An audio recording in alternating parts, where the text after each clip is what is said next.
right, hello everybody. Today we are going to be talking about proteins, but we're going to be talking about more than proteins. Proteins are made of amino acids, and then enzymes are types of proteins in our body that do really important things. So we're going to kind of combine them all into one set of notes. Hopefully you have your note sheet ready to go. All right, like I said, amino acids are basically the building blocks of proteins, and you get amino acids. Your body can make some of the amino acids, and some amino acids you have to get in your diet. So people who are vegetarians, for example, a lot of our amino acids come from meat. So people who are vegetarian, they need to eat special diets that include things like beans and nuts and other things that are high in amino acids that they might not get because they don't eat a hamburger or chicken sandwich or something like that. All right, so let's take a look at the chemical structure of an amino acid, and let's talk about why it's called an amino acid. So the this entire thing here is an amino acid, and there's like 4 sections to the amino acid. So each amino acid has an amine group, and I always sort of emphasize the N in it because it has a nitrogen in it. So look at the N and with 3 H's attached to it, that's the amine group. There's a hydrogen, so that's pretty obvious. There's the hydrogen all by itself. Over here, this is called the carboxyl group, and it kind of makes sense, right? It's got a carbon, carboxyl, and it's got 2 oxygens, ox, so carboxyl group, that makes sense. And then the last section is kind of weird. It's called the R group, and that doesn't stand for anything. R group is the part of every amino acid that's a little bit different. So there are actually 20 different amino acids, and the R group is different for each one. So I'm not showing you a particular amino acid. I'm showing you sort of a generic form of the amino acid. And then if I wanted a specific amino acid, the R group would change. It would have different elements from the periodic table there. So it's, again, the R group, the part of each amino acid that differs from the others. All right, so what are proteins? Well, they're just long chains of amino acids, and they're really, really, really long chains. When I say long chains, I mean like hundreds or thousands of amino acids all put together. That's that's a protein. And I like people to think of like a protein like a word in the English language. And the amino acids are like the letters of the alphabet. So we have 26 letters of our alphabet that we put together in different orders to build our words. So proteins, they're made of 20 amino acids, and you put the 20 amino acids in different orders to build the protein.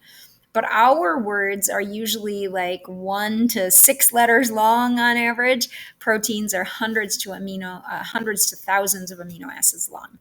Okay, so what's the function of proteins? They do most of the work in the cell, and they speed reactions. And they also provide structure, like in this picture here, hair, fingernails, skin, full of protein. Proteins are found in meat, eggs, milk, and beans, among other things. And the shape of a protein. So they have these really important shapes, and there's things that can cause the shape to change, which is bad. That could be like a mutation. And so the shape determines how it works. So let's take a look at some things. Examples of what proteins do. You have one protein called hemoglobin, you may have heard of, and that carries oxygen to your whole body. If you're low on iron, then hemoglobin isn't able to grab a hold of oxygen, and so you feel tired because you don't have a lot of oxygen getting to your mitochondria. It all makes sense now.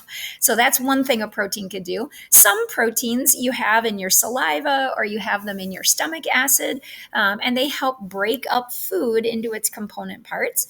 And then some proteins actually help your blood to clot. When you have a cut, it keeps bleeding.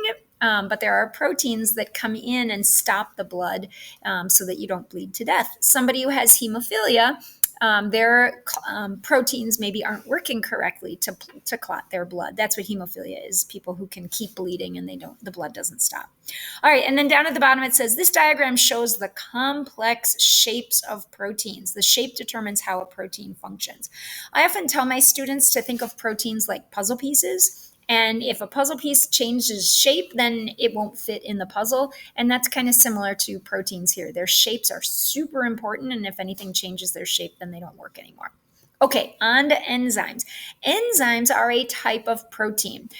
In particular, we call them protein catalysts. So, what's a catalyst? Well, you may have learned this in junior high science, but a catalyst is anything that speeds up a chemical reaction without being changed itself. And that's really important because that means that catalyst or that enzyme can keep going and going and going.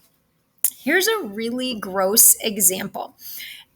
If you ever say drool or get saliva from your spoon into your food, let's say it's a bowl of tomato soup, make it really easy. So thick tomato soup, and you get some of your spit in that tomato soup.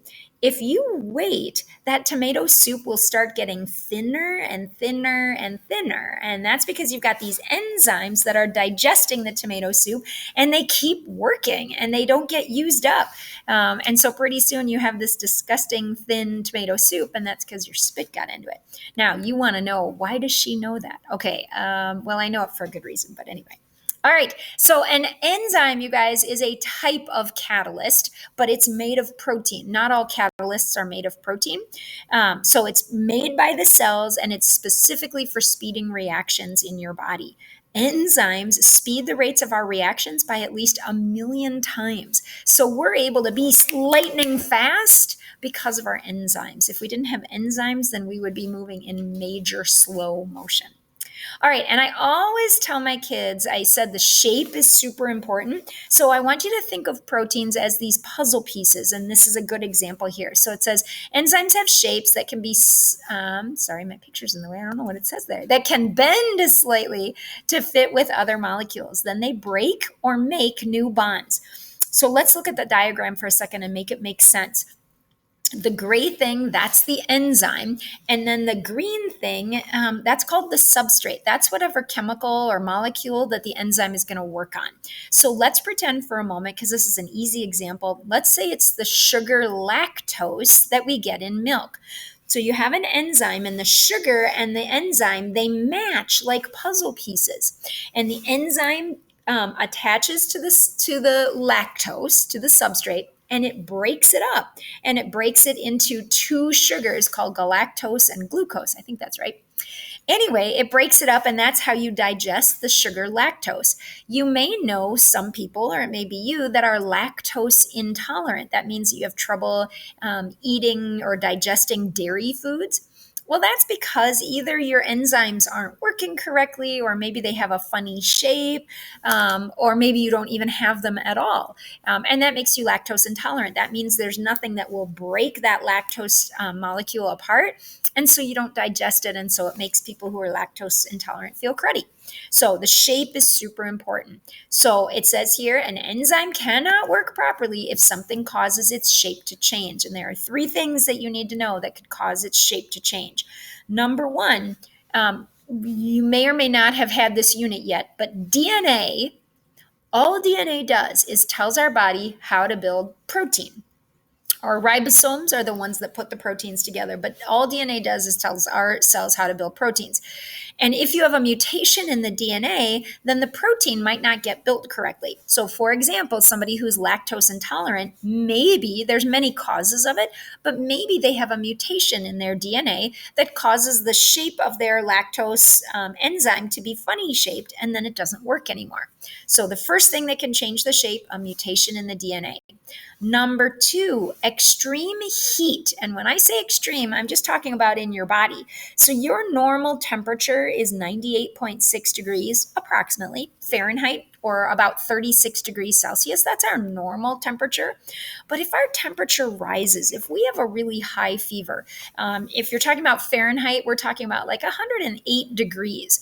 That is a dangerous situation. It's as dangerous as a heart attack or a stroke. What happens is it causes the enzymes to change shape. It's got a fancy word. Instead of melting, we call it denaturing. But it's the same idea. The shape kind of changes because of the heat, and now it doesn't work anymore. The third thing that can cause a change in the shape of a protein is a change in pH. So pH is a measurement of whether something is an acid or a base. Maybe in another science class you used pH paper and you dunked it into things and it changed color. It's telling you whether it's an acid or a base. So each enzyme needs a specific pH. And if you change that pH, then it changes the shape and it doesn't work correctly. So let's take a look at a few examples. So the first thing we're going to look at here is this temperature example. We've got temperature along the bottom and rate of the reaction. How fast the enzyme is working is along the side. And you can see that in this graph, the reaction is working the fastest at 37 degrees. That's body temperature. But if the body's temperature gets really high, the reaction doesn't work at all. And if the body temperature goes low, the reaction also doesn't work well. So it says enzymes work best at normal body temperatures, 37 degrees Celsius or 98.6 Fahrenheit. A high fever causes the enzymes to melt. Then they change shape. Remember, melting is called denaturing, but I don't know that you have to know that word. I'm just telling you there's a fancy word for it. And then the enzymes don't function anymore. So fevers are a huge deal. Getting colder, that's called hypothermia. And what's interesting about hypothermia is that it also slows your reactions, but there's nothing wrong with the enzymes. So they just slow down when it gets cold. But if you warm that person's body back up again, the enzymes are in perfect shape. They haven't changed shape, and so they can start working again perfectly. But with a high fever, if the enzymes change shape, there's nothing we can do. There's nothing a doctor can do. That those enzymes are gone for life, and that people die from that. So people die from heat stroke. So there's nothing we can do if somebody's body temperature gets too high. All right, now take a look at this graph below. What we're looking at is pH along the bottom. So acids are lower numbers, they're below 7, and bases are higher numbers, they're above 7. And so you can see different enzymes work best at different pHs. So it looks like the pepsin, this red line, works best at pH 2. And it looks like carbonic anhydrase works best at pH 7, and trypsin works best at pH 8. So it says here enzymes work best at certain pH levels depending on the enzyme. The wrong pH can change the shape of an enzyme. Below 7 is an acid, above 7 is a base, and 7 is considered neutral like water. All right, you do not need to answer these questions. This is from the liver lab that we're going to be doing if you haven't done it already. So you don't need to answer these questions. All right, everybody, that's it. Let me know if you have any questions.